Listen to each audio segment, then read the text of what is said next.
Start with Dylan in the middle. Dave, the ball with Teo out there in right field, Mookie's throw, on the potential double play ball, the wild pitches, that part of the game, how disconcerting was that to you today? Yeah, you look at giving up bases. What it changes kind of the lineup as far as who comes up, and it affects the game going forward. And things certainly get magnified in games like this, and especially when you're not swinging the bats. And so I thought tonight Blake pitched a heck of a ball game. But yeah, giving up bases and not converting outs when you have an opportunity to convert outs, that came back to bite us tonight. And I know the bullpen obviously put in a really good performance in Game 3, but right in these other games where you've kind of had these mid-game, taking the starter out, guys on base. Is it fair to say that these bullpen problems that you guys have had for a large part of the season are maybe catching up to you in this series? Yeah, it's hard because you can only push a starter so much. I thought Blake emptied the tank. And, you have an opportunity with the base open in the sense of, in this situation, second base with Vlad up. And, I felt Henriquez was the guy to get him out. And you also have a chance to get Bichette out. I pushed Blake as much as I pushed him all year.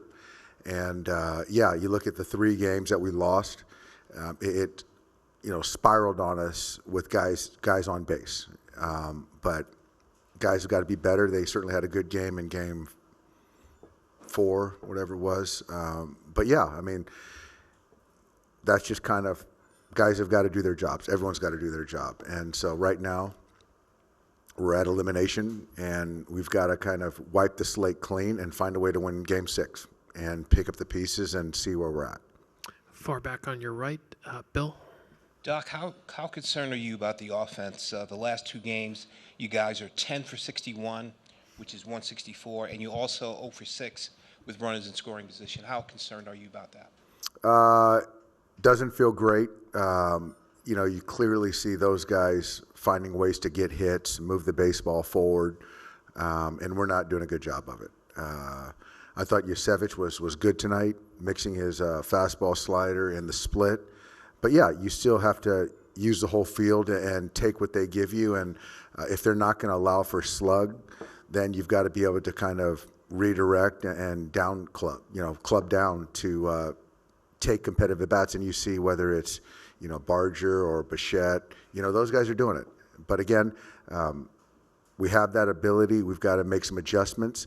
We've seen Gossman a ton. A lot of our guys have seen him. So we just got to continue to, I just think we just got to come in fresh. And we've been, again, like I said, we've been in elimination games, a core group of these guys. And, we got to find a way to win a game. That's it.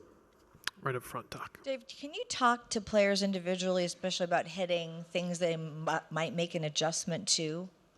The hitting guys, talk to them. I talk to them at times as far as kind of not getting into the mechanics, just more of trying to free them up to go out there and just compete. And whatever it takes to free these guys up and not try to put too much pressure on themselves, because everyone wants to perform. They're all prepared. But yeah, there's times I try to intervene and try to take a little bit of the anxiety out. Several in the third row on your left. Katie? Oh, sorry. Who has the mic? Oh, sorry.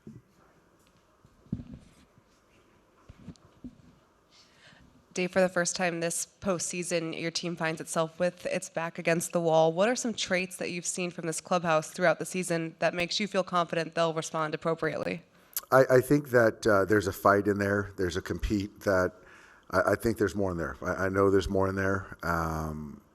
We've won 2 games in a row, but again, it just comes down to one game. So I think that we've been in a lot of elimination games, and we found a way to come to the other side, get on to the other side. So I expect Yamamoto to throw well, but we still got to take good at bats and play, catch the baseball, convert outs, and we play a good, clean game.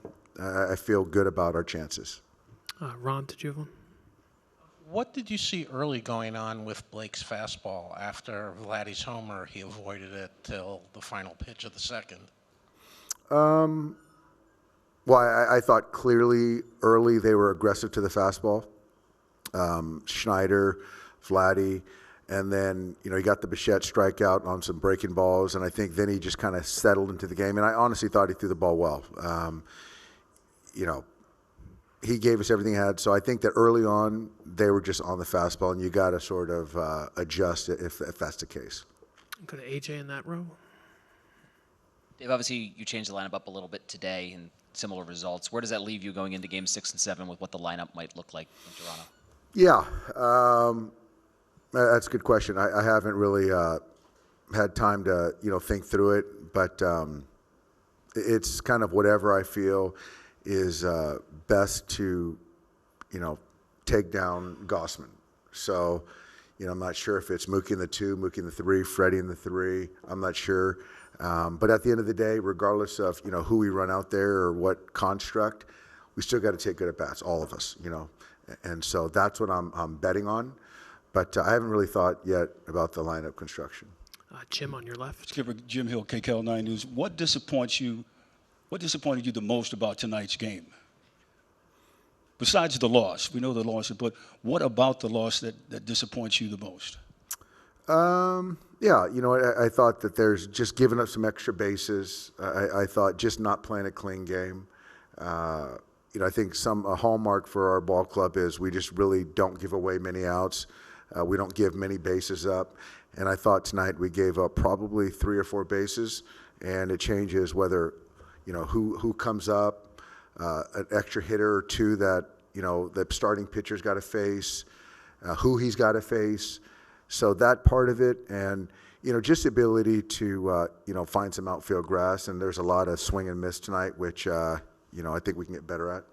The 2 last ones, Jeff in the middle here. Earlier in the season, Mookie struggled a little bit, got hot again, and now kind of reverting back. Maybe that's an accurate thing to say. And even that shaky throw to Edman there, is everything okay with Mookie? Yeah, I mean, physically he's fine. I know he wants to perform and get hits, but he's played great defense, and that was kind of an outlier play. But he's going to be in there in Game 6. I do know that. We'll finish up quickly with Barry. Hey, Doc, on Trey, have you seen the kind of poise from a 22-year-old who's only made 3 starts in the major leagues coming into the postseason? A lot of poise. I don't have to, know anything about him, that he's an athlete, fields his position well, has good, baseball IQ, holding runners. There's no panic, as you said. There's a lot of poise, and, you got to tip your cap to him. Game 1, Game 5 on the road, and the way he performed, pretty impressive. We'll finish up right here. Dave, do you feel like Mookie's probably pressing too much at the plate? I think he's pressing. Hopefully the off day, find a way to get away from it and then go out there and just kind of focus on one game and be good for one game. Go out there and compete. But I think you can see, there's a little anxiousness in there. But it's not the first time he's struggled. It's not the first time he's faced elimination. And it's not just Mookie. It's everyone that's got to do their part too. All right, Dave. Thanks so much for All seeing right, Toronto. thanks, guys. Yep.